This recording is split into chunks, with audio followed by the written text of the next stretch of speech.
qualified, or maybe even willing to lead prayers in your community. What does that actually mean for your faith, for your community life? Welcome to the deep dive. We're here to unpack complex topics, and today, well, we're doing exactly that. We're diving into the role of imams and mosques in Islamic society, a role that's absolutely critical, but maybe often overlooked. We're looking at the spiritual side, sure, but also the very real practical challenges they face now and what some sources suggest might be coming down the line. It's quite startling, actually. Right. And our mission today for you listening is to try and give you a really comprehensive picture. We'll look at the history, the prophetic context for these roles. Yeah. Then we'll examine what's happening right now, on the ground. And the religious side, too, the guidance on how people should be treated. Exactly. The religious injunctions about fair treatment, fair compensation for people who dedicate their lives to this. We want you to come away with a much richer understanding of these absolute cornerstones of the Islamic community. Okay, so to guide us, we've pulled together some really key sources. We've got prophetic traditions, hadith, which are records of the Prophet Muhammad's sayings and actions, peace be upon him. These are from well-respected collections like Ibn Majah, Abu Dawud, and Bukhari. And alongside those, we've looked at insights from more contemporary Islamic scholars, people like Mufti Syed Abdul Rahim al-Jaipuri, Mufti being an expert in Islamic law, and also Maulana Ashraf Ali Thanvi and Mufti Ahmed Kanpuri. And taken together, these sources, they paint a picture that's vivid, certainly, but also sometimes a bit concerning, wouldn't you say? Definitely concerning at times. It highlights some real challenges. Okay, let's dive right in then. One of the first things that really jumps out from these sources, it's this prediction, this quite startling prediction about the future. It is striking, but maybe before we get right into the prediction itself, it's worth just pausing to really underscore the foundational role we're talking about here. The imam, the mosque, they're just fundamental for delivering religious services correctly. Absolutely. They ensure the community has that access to guidance, to spiritual, well, nourishment. Precisely. And the sources emphasize that, every neighborhood and really every single individual has this potential to become religiously responsible, spiritually connected through these institutions. Which makes their role so incredibly critical. They're not just separate entities, they're woven right into the fabric of daily life, the community structure. Truly indispensable, really, for fostering that spiritual well-being. Okay, so now, this next point. This is where it gets, well, quite thought-provoking about the future. You mentioned a prophecy. Yes. The sources talk about a specific prophecy seen as a major sign pointing towards the day of judgment. It warns of a future time, a time when people will genuinely struggle to find an imam, to find someone to lead the prayers. Struggle how? Like a shortage? Well, it's described quite vividly in the Hadith collections, Ibn Majah and Abu Dawud, attributed to the Prophet Muhammad, peace be upon him. It talks about a time when people will literally push each other forward to lead the prayer, not out of eagerness, but because no one suitable or even willing can be found. Wow. So it's not just, oh, we don't have enough individuals. It's deeper than that. It seems so. It points to a decline, a profound decline in both the willingness and the qualification needed for this absolutely crucial role. That's a chilling thought, connecting an ancient prophecy to potential modern issues. So how do our sources suggest that maybe the way things are handled now, particularly in mosque administrations, might be perhaps inadvertently contributing to this kind of future? It's a really sobering question the sources raise. They observe quite pointedly sometimes that mosque administrations can often, overlook just how critical the imam's role truly is. How they seem content, perhaps, with just the formality of it all.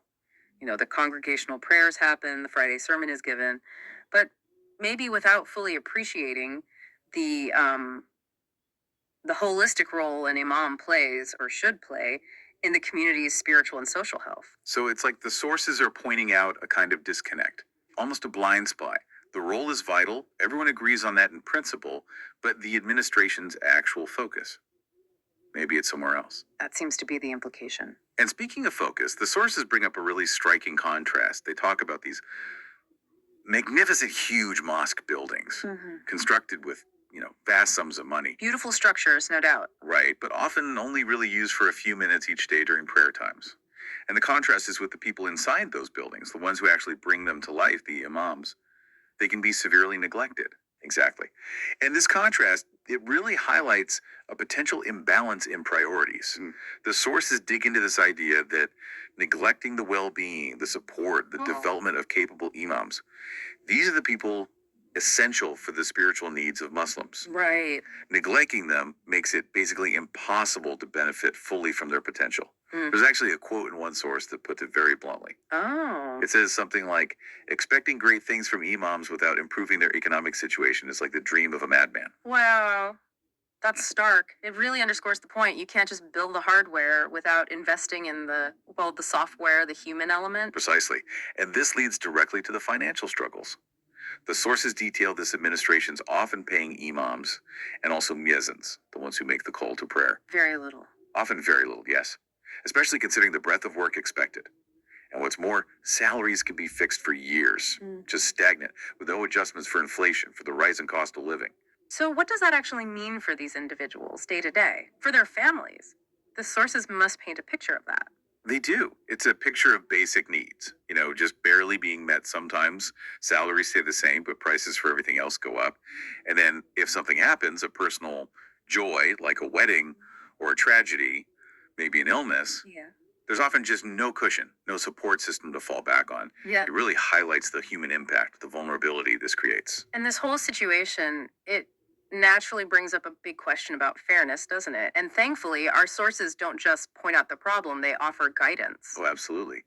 Islamic teachings are very clear on fair compensation. There's a powerful hadith, a saying of the Prophet, peace be upon him, recorded in Ibn Majah. He said, give the worker his wage before his sweat dries. Before his sweat dries, that's immediate. It implies promptness, yes, but also fairness. It carries this deep moral, ethical weight. It's about recognizing the worker's effort and their fundamental right to be compensated fairly and in a timely manner. It should be sufficient, reflecting the work done. And to reinforce that even more, there's something called a hadith qudsi. This is where God's meaning is conveyed through the prophet's words, distinct from the Quran, but also divine. This one, from Bukhari, lists 3 kinds of people God himself will contend with on the day of judgment. Okay. And the third type is directly relevant here. It's one who employs a laborer, takes full work from him, but does not pay his wage.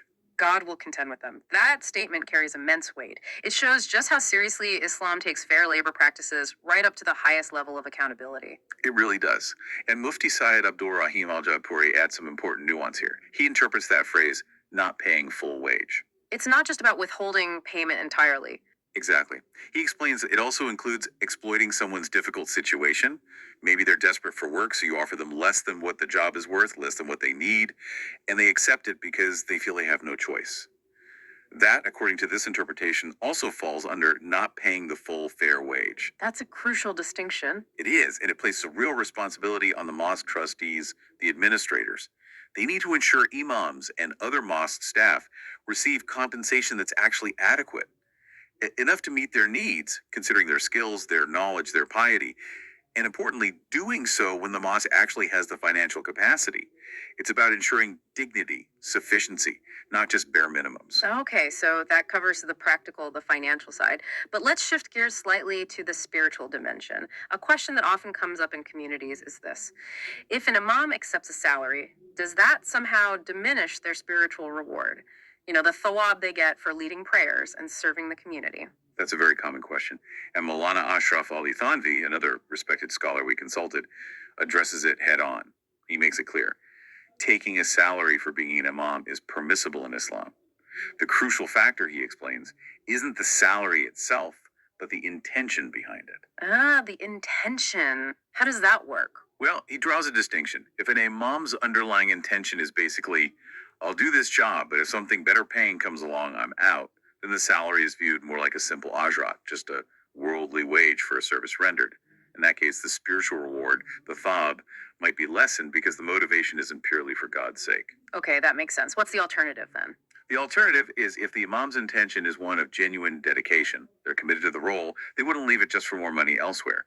In that situation, the salary isn't seen as just a wage. It's viewed more like risk qazi sustenance provided for a dedicated public servant, like a judge or kifayat, meaning something that provides sufficiency, enabling them to dedicate themselves to the service. And in that case? In that case, where the intention is dedication enabled by the salary, the spiritual reward is not considered lost.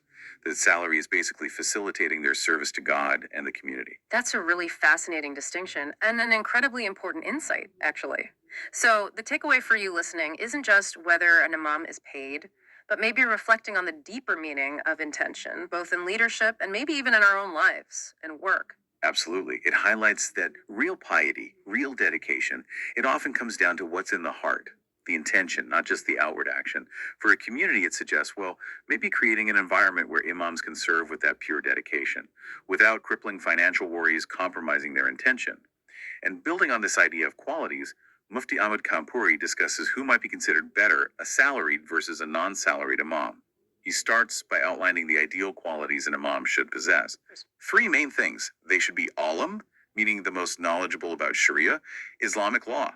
They should be akra, the best or most beautiful reciter of the Quran, and ora, the most pious, the one who most closely follows the Quran, the Sunnah, the Prophet's example, and the Sharia. These are the core benchmarks. Okay, alam, akra, aura, knowledge, recitation, piety. So let's imagine a specific scenario then.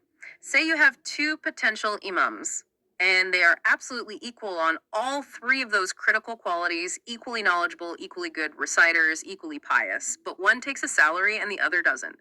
In that very specific situation, who is preferred? Right, in that specific, very nuanced scenario where all other essential qualities are truly equal, the scholar's view is that the one not taking a salary is considered better. Why? Because their service is seen as being purely for God's sake, with no worldly compensation involved at all. But that's a big if, isn't it? If all other qualities are equal. Exactly. And this is the critical point Mufti Kanpuri emphasizes. If an imam lacks those necessary qualities, if they aren't knowledgeable enough or pious enough or a skilled reciter, then simply not taking a salary doesn't automatically make them better or superior. Ah, I see. So you can't compensate for a lack of qualification just by working for free. Precisely. Quality, competence, piety, adherence to the Quran, Sunnah, and Sharia, those remain absolutely paramount. It's not a simple binary choice between paid or unpaid. It's always about the comprehensive quality and suitability of the spiritual leader first and foremost. Right. This has been quite a journey, hasn't it? We've really unpacked a lot. From the crucial importance of imams, almost prophetically highlighted, to the really concerning realities of neglect that our sources point out. And the clear divine guidance on fairness, on wages. Yes, that sweat drying image is powerful. And then this nuanced understanding of intention when it comes to salaries and spiritual reward. And what this deep dive really shows us, I think, is how interconnected everything is. The spiritual health of our religious institutions. It's directly tied to the well-being of the people serving within them. It can't just be about impressive buildings. It has to be about nurturing the individual, supporting the people who sustain that spiritual life for the whole community. Exactly. The learned, the dedicated individuals guiding us. So, for you listening, it really prompts some reflection, doesn't it? What does this mean for you as a member of your community? How might understanding all this shift your perspective on your local mosque, your imam, and perhaps your own role in supporting them? Maybe it's about looking past the bricks and mortar. And seeing the people who make it a place of meaning.